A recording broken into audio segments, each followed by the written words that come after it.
Karunagappally gym Santhosh വധക്കേസിലെ മുഖ്യ സൂത്രധാരൻ പങ്കജ് മേനോൻ പിടിയിൽ. ഇന്ന് പുലർച്ചെ കല്ലമ്പലത്ത് വെച്ച് കരുനാഗപ്പള്ളി പോലീസാണ് ഇയാളെ പിടികൂടിയത്.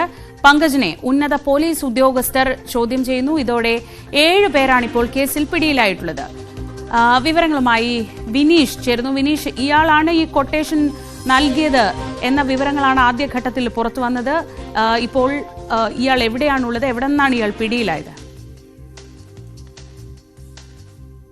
ശ്രീജ, ഇന്ന് പുലർച്ചെയാണ് ഈ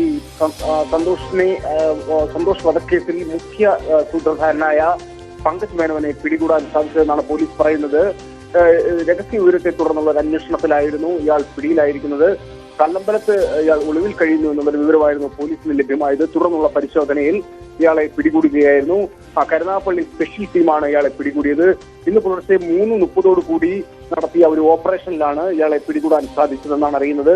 ഈ കേസിൽ മുഖ്യ സൂത്രധാരനാണെന്നാണ് പറയപ്പെടുന്നത്. ഈ കൊട്ടേഷൻ നൽകിയതടക്കമുള്ള കാര്യങ്ങളാണ് ഇന്ന് പോലീസ് അന്വേഷിക്കുന്നത്. ഇയാളെ ഇപ്പോൾ ഉന്നത പോലീസ് അധികാരികൾ ചോദ്യം ചെയ്തു വരുന്ന ഒരു സാഹചര്യമാണ് ഉള്ളത്. ഇതോടുകൂടി ഈ കേസിൽ പിടിയിലായവരുടെ എണ്ണം 7 മാറുകയാണ്. 6 പേരാണ് നിലവിൽ ഈ കേസിൽ ഇപ്പോൾ റിമാൻഡിൽ കഴിയുന്നത്. എന്തായാലും ഈ ഇപ്പോൾ പിടിയിലായ പങ്കജ് മേനോന്റെ രാഷ്ട്രീയ ബന്ധം അടക്കം കഴിഞ്ഞ ദിവസങ്ങളിൽ ചർച്ചയായി മാറിയ ഒരു സാഹചര്യം ഉണ്ടായിരുന്നു. അതെല്ലാം പോലീസ് വിശദമായി അന്വേഷിക്കും. എന്താണ് ഈ കേസിൽ ഇയാൾക്കുള്ള പങ്കെന്നതിനെ കുറിച്ച് അന്വേഷിക്കും. അതുപോലെ ജിം സന്തോഷും ഈ പങ്കജ് മേനോനും തമ്മിലുള്ള വിരോധത്തിനുള്ള കാരണം അടക്കം പോലീസ് അന്വേഷിക്കും. എന്തായാലും ഇയാൾ പിടിയിലായതോടുകൂടി ഒളിവിൽ കഴിയുന്ന അലുവ അതുൽ എന്ന ക്രിമിനലിനെ പിടികൂടാൻ സാധിക്കുമെന്നുള്ള വലിയ പ്രതീക്ഷയിലാണ് പോലീസ്. കഴിഞ്ഞ ദിവസം നിരവധി പേരെ ചോദ്യം ചെയ്തിരുന്നു. നിരവധി പേരുടെ മൊഴിയെടുത്തിരുന്നു. രാഷ്ട്രീയ ബന്ധം, ഈ പ്രതികൾക്കുള്ള രാഷ്ട്രീയ ബന്ധം കണക്കിലെടുത്ത് നിരവധി പേരുടെ മൊഴി രേഖപ്പെടുത്തിയ സാഹചര്യം ഉണ്ടായിരുന്നു. ഇതെല്ലാം ക്രോഡീകരിച്ച് നടത്തിയ ഒരു അന്വേഷണത്തിനാണ് ഇപ്പോൾ ഈ പ്രതി പിടിയിലായിരിക്കുന്നത്. ശ്രീകാന്ത് എസ് വിനീഷാണ് വിവരങ്ങൾ നൽകിയത്.